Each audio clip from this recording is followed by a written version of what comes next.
So Jerry Jones came out and said that the Dallas Cowboys will retain Mike McCarthy as the head coach. And Mike McCarthy has a pretty solid record with the Dallas Cowboys. He is 42-25, but he is 1-3 in the NFL playoffs. A lot of Dallas Cowboy fans want him gone. They want the entire coaching staff going. I do believe that Dan Quinn will become a head coach with another team, maybe the Seattle Seahawks, but that's a conversation for a different day.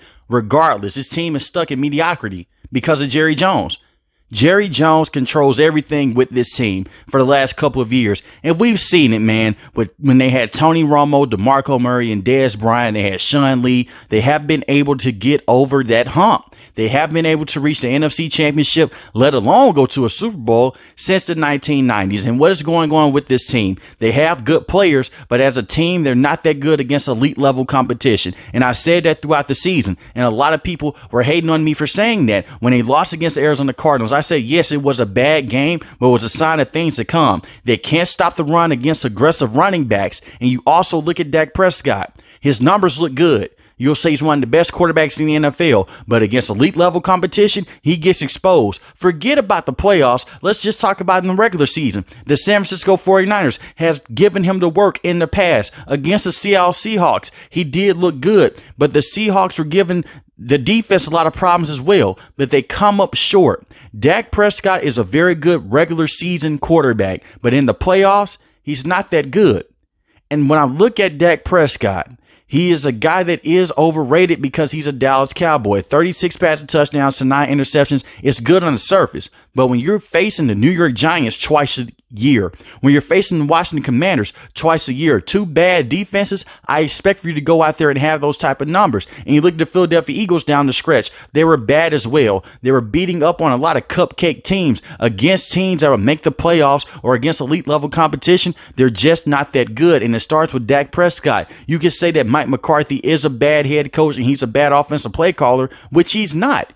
He isn't. I don't think that Mike McCarthy is a horrible head coach. He's not elite level. He has some redeemable qualities to him, but Dak Prescott has to step up in these moments. That's why I think that he does not deserve a huge contract extension with this team. That is what puts his team in no man's land because he had that horrible playoff game. He threw those 2 interceptions. And don't give me, well, he had over 300 passing yards in the game. He had 3 passing touchdowns. He didn't play horrible. The defense that let him down. When he threw those 2 bad interceptions, the first one to Jair Alexander and the second one that went for a pick 6, that put the team behind the 8 ball. Dak Prescott has to play better. And it's not because of the lack of talent around him. You have CeeDee Lamb, who is a very good wide receiver. CeeDee Lamb was number 2 in receiving yards in the NFL.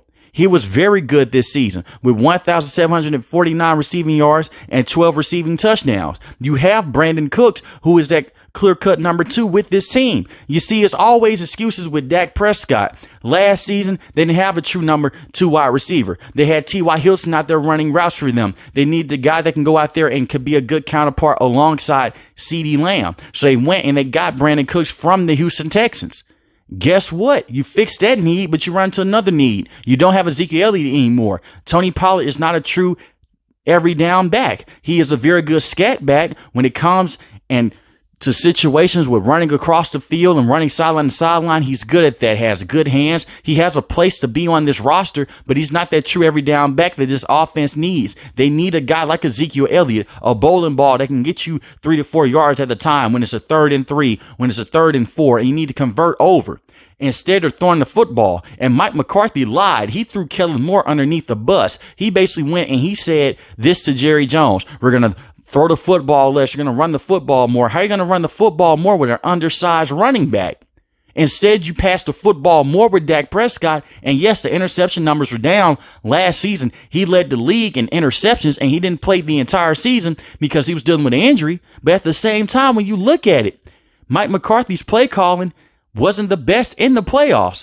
Guys were getting open at times, but you went against the exact opposite of what you told Jerry Jones. You wanted to go out there and throw the football more with Dak Prescott instead of running the football. And I look at their offensive line. They're not the same. Terrence Steele is not a consistent tackle with this team. Now, I do understand that he was coming off that ACL injury, and he did play better as the season progressed, but against elite level defensive ends, he hasn't been good. Tyler Smith is a very good offensive lineman with this team in the interior. You also have Tyron Smith as well at the left tackle position. The thing is with Tyron Smith has dealt with injuries the last couple of years and has been able to stay on the field. When he's on the field, he's one of the best tackles in the game, but the injuries are holding him back at this stage of his career. And you have Zach Martin, who is still a very good veteran offensive lineman at the right guard position as well. They have the talent. It's just a culture problem with this team. Jerry Jones is just in too much with this team. Now, I understand that he's the owner, but you look at what he's doing right now. He's going out there. He's trying to tell Mike McCarthy what to do with the team. He's having all these meetings with Mike McCarthy, taking Mike McCarthy's attention away from the team majority of the time to come meet with him. And he's putting too much expectations on this team. To be honest with you guys, the Dallas Cowboys are a good regular season team, but in the playoffs, you should not put that much stock in them. They are a choking team in the playoffs. They only won 2 playoff games with Tony Romo. They have only won 2 playoff games with Dak Prescott. It's the culture with this team. And you look at the defense, Dan Quinn is a solid defensive mind, but he's not the best. This is the same man that gave up that huge lead against the New England Patriots when they were up, when he was the head coach of the Falcons, 28-3. That undersized defense continues to get them in trouble. It's the same thing over and over again. You have the same defensive concepts with the small linebackers. And I understand no Leighton Vander Esch, no Trayvon Diggs, but it wouldn't have helped that much against the Green Bay Packers. Stephon Gilmore looked lost in that game, but he had a good regular season at the cornerback position. Deron Bland is going to be a star corner with this team for years to come. He was a pick 6 goon this season. And Trayvon Diggs, if he can stay fully healthy, he's a true number 1 corner. But the linebackers need work with this team. Leighton Vander Esch continues to deal with injuries. He's basically their new Sean Lee. He's a guy, when he's in the game, he's very good. Sean Lee was the same way. But when they are not there, there are huge misses with the defense. They are missed severely. Good defensive players that can't stay healthy. And I look at Leighton Vander Esch, very good run-stopping linebacker. They missed him a lot. But you're going to have to go out there and draft a guy, get a guy in free agency to put right there at that linebacking spot because he gets injured too much with this team. And Michael Parsons is a very good defensive player. 14 sacks on the season, looked very good at times, but he is overrated. He is not in the same conversation with guys like TJ Watt, with guys like Nick Bosa, with guys like Myles Garrett. He's not in that conversation. He's not that elite game-changing defensive player that you're looking for against elite level competition. Sure, he'll go out there against the Washington Commanders and he'll get 2 to 3 sacks to pad his stats. And then he'll also go out there against the New York Giants and have a great day. But he'll have these games where he just disappears on the film. Look at what happened against the San Francisco 49ers. Look at what happened against Jordan Love and the Green Bay Packers. He was nowhere to be found. And I understand you say he's dealing with an injury. He wasn't dealing with an injury at the start of the game. You have to come out and set the tone. They don't have tone setters on the defensive side of the ball when they need them the most. And DeMarcus Lawrence is a very good defensive lineman in terms of stopping the run. But when it comes to going back there and sacking the quarterback on a consistent basis, he can't do that. They're going to have to go out there and find true linebackers that are big enough. I'm talking about 240 pounds plus to go out there and stop the run. You have a lot of undersized linebackers right now. And that's cool when you're going against a passing team that can't run the football. But when you're going against teams like the San Francisco 49ers, the Green Bay Packers that can run the football, you're in trouble. Look at what happened against the Detroit Lions. They got in trouble down the stretch because they couldn't stop the run. And even when they do go out there and they sell out against the run, the tight ends kill them over top. It has happened over and over again. And Jerry Jones has a hard decision to make. Dak Prescott is up for a contract extension. The same with CeeDee Lamb. And Micah Parsons' contract's going to be due sooner than later. You can't keep everyone. And you do not want to keep these guys around when you can only win 1 playoff game at max in the last couple of years. That's it. And then you're either 1 and done or you're 2 and done. The NFC Championship and the Super Bowl should be the goal for this team. Ultimately, with all the talent that they have, the Super Bowl should be their main goal, but that's not the case. Jerry Jones came out a couple months ago when the Dallas Cowboys beat the Washington Commanders. He was saying, hey, this is a great win. It may be better than some of the Super Bowls that I have won. You're talking about a regular season game against a piss-poor team. No offense to the Washington Commanders, but against a piss-poor team in the same lights of a Super Bowl? That doesn't work. And you wonder why the players have a problem with this team, why the players are mentally checked out when they just get punched in the mouth once. Against the Green Bay Packers, after that first touchdown and after that drop by CeeDee Lamb, they were completely checked out of the game. And you can say, hey, that's on Mike McCarthy to rally the troops. At the end of the day, it's up to the players to go over there and say, hey, let's keep ourselves in the game. Let's go over there and work. It seems like this team has been in an endless cycle. They can draft their butts off. I will give Jerry Jones a lot of credit for that. Even though he's holding this team back with the expectations and all the pressure and all those things, he drafted Dak Prescott, who has been a very good quarterback for this team. He drafted Ezekiel Elliott, who was great with this team before he started to regress. He drafted Tony Pollard. He drafted Dalton Schultz before he left to the Houston Texans. He got Jake Ferguson, who was a very good tight end with this team, and will be a star tight end for years to come at that position with this Cowboys team. He is amazing. You have drafted all these good guys, Trayvon Diggs, the list goes on. He can draft. It just comes to executing. And another thing as well, this team goes asleep at the wheel at the trade deadline. Make moves at the trade deadline. Get aggressive to bring in some veterans to come out and help these young guys.